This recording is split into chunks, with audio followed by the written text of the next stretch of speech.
Hey everybody, welcome to the King Metals YouTube channel. Right in front of me here, I've got a 12-inch decorative stainless steel sphere or ball. Now this thing can be used in many different applications, but today I thought it'd be a great idea if we make a tabletop or benchtop water feature. So let's get started on today's video. Alright, so the first thing we're going to do is work on the base of this water feature, and what I want to do is I want to create a round, 12-inch round, which is basically the same size as the sphere. So I've had my metal supply store actually bend me a 12-inch round. I tried to find a piece of 12-inch round pipe, couldn't find it, and so the next best thing was to have them just roll me a circle here. So this is 1/8-inch material by 5 inches. And so now I'm going to over here at the plasma cutter, and we're going to cut out a steel base for this and then get this welded up. All right, so I programmed everything like I normally do, and I'm starting to make the cut right here. And I was just expecting everything to go like it normally does, and I started making the cut, and then all of a sudden it just stopped. I couldn't figure out what the problem was. I changed the consumables, put new consumables in it, and still the problem. And then I figured it out. I'd cleaned my plasma table about a week earlier, and I forgot to hook up the ground to the table. So there it was laying on the ground underneath the table. So once I got that hooked up, it was no problem and everything worked as it should. Okay, so here's the round that came off the plasma table. I just softened up the edges and got some of that dross off of there, so it's just nice and smooth. Here's a mistake right here. I forgot to put the clamp on the plasma table, and that's what happens. Didn't get a clear cut. No problem there. We'll put that on the bottom. All right, so what I got to do first is I got to drill a hole in the very center of this, and about 3/4 of an inch round, because that's the size of the stainless steel tube that is going to be supplying the water up into the top of the sphere.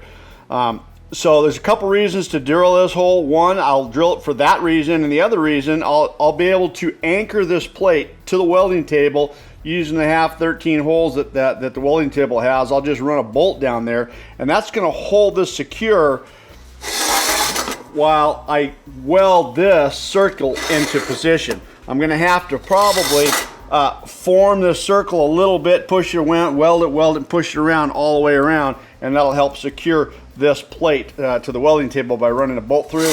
And then when we're done, we'll have that 3/4 hole for the stainless steel tube. So to lay the center out, now I use a square like this right here for circles. Now it works good if the circle is a perfect circle. But a lot of times the circle isn't absolutely perfect, so this will get you close. And so what I like to do, typically what you would do, is you just draw a hash mark here in about 90 degrees, run this up on there, and then another hash mark here, and then technically that's the center. But this is not perfectly round, so I'll run several marks in here all the way around this table. To give me a good reference point. You can see this one's off quite a bit right there. So I'm saying if it's not absolutely perfect. All right, so with that, you can see that I've got a 1/4 inch variance, so I'm going to call this right here the center. That's pretty darn close. It's close enough what we need for anyway. All right, let's get this drilled out.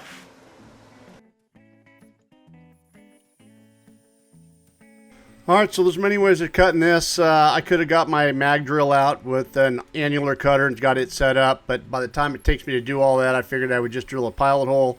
And then I've got a 3/4 inch bit right here, and I just decided I was just going to put a little bit of cutting oil on there and just drill this thing through. Now it's only 1/8 of an inch thick material, so it wasn't too bad. I got it from here and I started catching a little bit, and then I went to the back side and just finished cleaning it out. It doesn't really matter how clean this hole is. It's going to get welded from both the front and the back side anyway, so it didn't take too long to do that. All right, and then I just bolted it down to my table, and this was my plan, is to go ahead and pull this around and start tacking it. But right away, I realized that I couldn't pull it in tight enough, and I couldn't get this bolt tight enough. So I actually got my heavy-duty impact driver and drove the bolt down nice and tight. Got a bottle jack here on a jerry rig set up on my welding table, and you can see how I pulled that in nice and tight. And that worked out pretty good. And then I just rotated the base right there and continued to tighten up the bottle jack. You know, sometimes you just got to do things that you think works, and this is the only option that I had at the time. I figured it would work. So might not be the best way, but it did the job. You can see how it pulled it in nice and tight, just like I wanted it to, right to the bottom of the base. And I've got to the end right here, and you can see I've got a little bit of overlap, and I planned that, so I wanted to get it in as tight as I could at this point right here. I'm going to make one more adjustment here. I'm going to pull it in right about there, tighten it up, and I'm just going to get one more tack on this thing. All right, and I'm going to spin it around. I'm going to cut that overlap off using a 4-inch cutoff wheel. And that was no problem going up through there. A little on the warm side. And you can see that was a nice straight tight joint. That worked out pretty good. All right, just a couple more tacks in there, and then I'm going to go ahead and stitch weld this down on the inside all the way down. I'm actually going to get that welded on the outside as well. All right, that turned out as good as I was hoped. So now it's just time to go ahead and weld out on the inside all the way around. And what worked out pretty good for me in this situation is I was able to use the top of the basin right there as a rest. You can see I'm resting my arm on that, and it worked out pretty good. And I just spun that thing around until I got the thing welded all the way around. And that was for the inside. Now the outside might be a little bit different.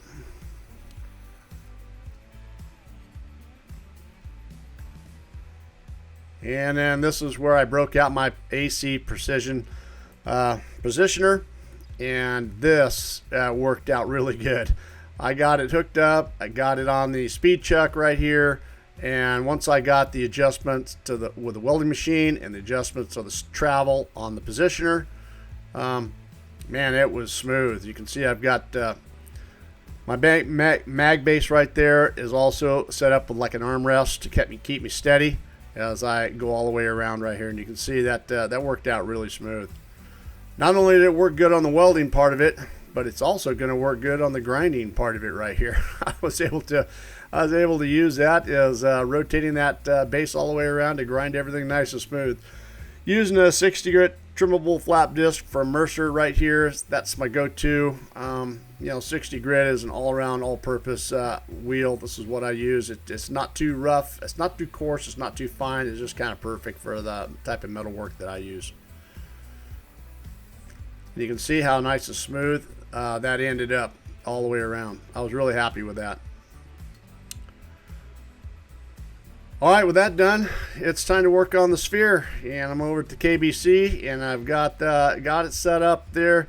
Kind of just my setup right there is kind of crazy. I didn't want to scratch the ball, so I've got cardboard in between everything. There was no really other way to hold it, and it was okay drilling the pilot hole right here, but I was really skeptical when I switched it over to the 3/4 bit. I just didn't know how well it was going to work, and it was right away when I discovered that this isn't going to work. I'm going to have to come up. Okay.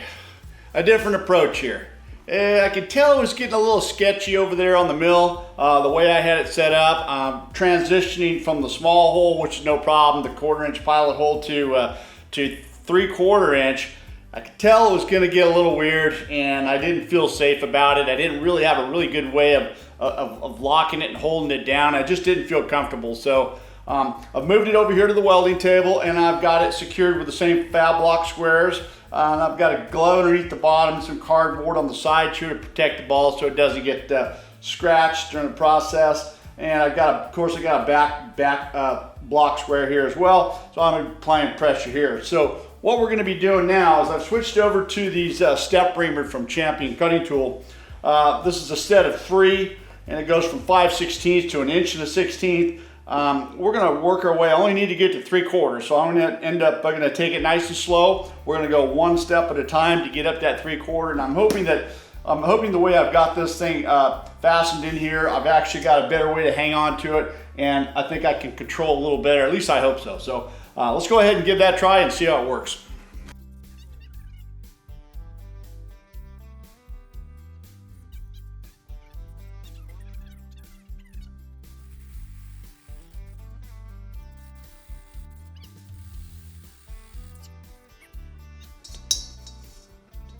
All right, that'll be perfect. All right, let's flip this thing around. We'll do it again.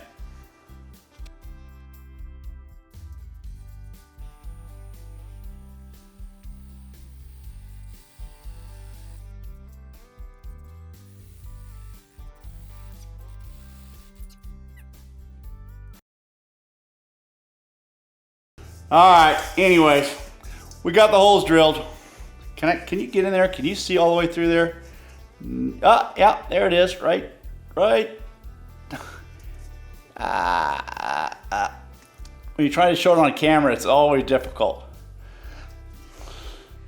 All right, with that done, it's time to work on the tube. I just wanted to cut it to length right here. This is a stainless steel by 3/4 tube, and then this is the pump I'm going to use. It's an adjustable flow. Small, like aquarium type of pump. Came with several different fittings. I've chose the one that I want, and I'm trying to find a piece of tube that works. This is really close. Didn't quite get around there. So I just grabbed a torch and just heat up the end of this lightweight plastic, and it was able to slip right over that fitting. So the hose diameter is about a 1/2 inch in diameter. So I want to cut a 9/16 hole. I want to have a little bit of wiggle room, and I need it to be elongated. So what I did is I drilled a pilot hole here, and then I came in with a 1/2 inch drill bit right here and punched that through, and then I got a 9/16 drill bit right here and did the same thing just to create the hole that I wanted there, 9/16.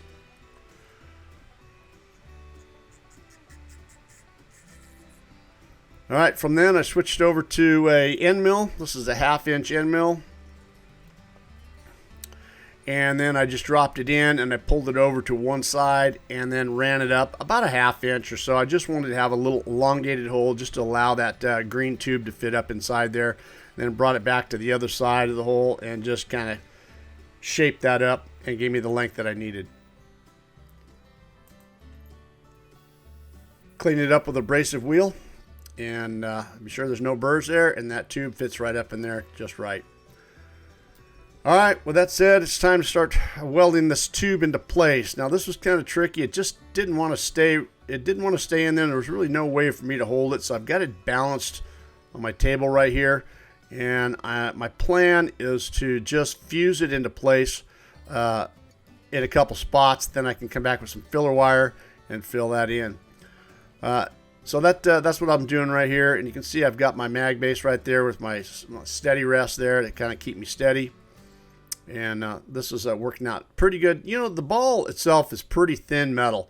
And so I burned a couple of holes through there right on the edge. This is really thin. I'm trying to weld at the very top right here. And all I have is some 45 thousandths 308. I didn't have any other filler wire any bigger than that, at least in stainless anyway. And so you can see I'm just dropping the filler wire in there, and then I'm just melting that puddle all the way around to just flatten everything out nice and smooth. All right, I got that done, and it's time to work on the bottom half right here. Now, I had a little bit of problem at first with the ball rolling around, and I couldn't get it right, so I put it up on a piece of pipe right here. I've got some 3-inch aluminum scrap left over, and I got to say, this worked pretty good.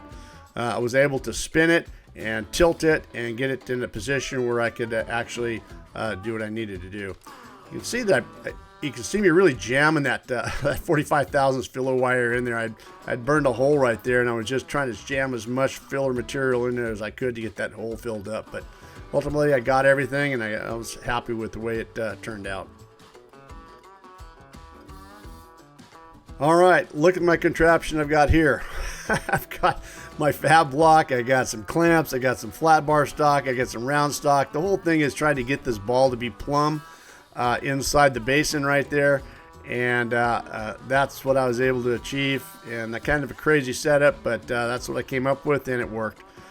You know, I wanted to ultimately have that ball a little bit lower in the basin. I'd like to have seen it maybe an inch, maybe 2 inches lower, right near the bottom of the bottom of the sphere to the right at the top of the basin would have been ideal. But I wouldn't have been able to get inside and do the welding on the inside right here. So I've got it up a little bit higher, which that's not a big deal. I'm okay with that. I'd like to have seen it just a little bit lower. But it allowed me to get in there and do the welding on the inside. Now this is some 308L is what I'm using on that. I've got mild steel to stainless steel, and that worked pretty good. Well, you can see it's a little wobbly after putting all that heat to it, and so I need to put a couple legs on there. So I'm going with three legs. This is some 3/4 inch round bar stock, and I'm cutting 1 inch pieces. I don't want it to be too high. I just want it to kind of get rid of that warp on the very bottom. And by putting 3 legs evenly spaced on the bottom right here, that's going to give a good pivot point for it to sit nice and level. You know, I thought I was going to have to, after welding this thing all the way around, that I may have to get a grinder and one or two of the legs to adjust it to get it flat, but it worked out perfect right out of the chute. All right, a little bit of paint here on the inside and the outside, black, and this is what I want to use. And then it's time to put the pump in. So what I'm doing is I've got a waterproof grommet that I'm going to use, and so I'm drilling this hole right here about at the water level. I could have put it at the bottom or underneath the bottom, but I just wanted to have it at the water level, and I had to cut the end off of that cord right there to stick it through. And I picked up one of these little ends at the local hardware store right there. It's just a simple little plug end, and I thought this is what I'd use to put that back on. It looked like it was just the right size and good little end. Had a little bit of trouble getting the casing off, but once I got it off, it was no problem. Just a matter of wrapping the 2 wires around and tightening up the screws. And once I got that done, I just pulled that plastic cover over the top, and just like that, it's all done. All right. We get some water in this thing and give it a test, and there it is. And that's exactly what I envisioned in my head, what it was going to look like. And then I added some lights to it, and that was a good added touch. I hope you guys enjoyed watching this video. Don't forget to rate, comment, subscribe for more videos. Thanks for watching, guys, and we'll see you on the next video.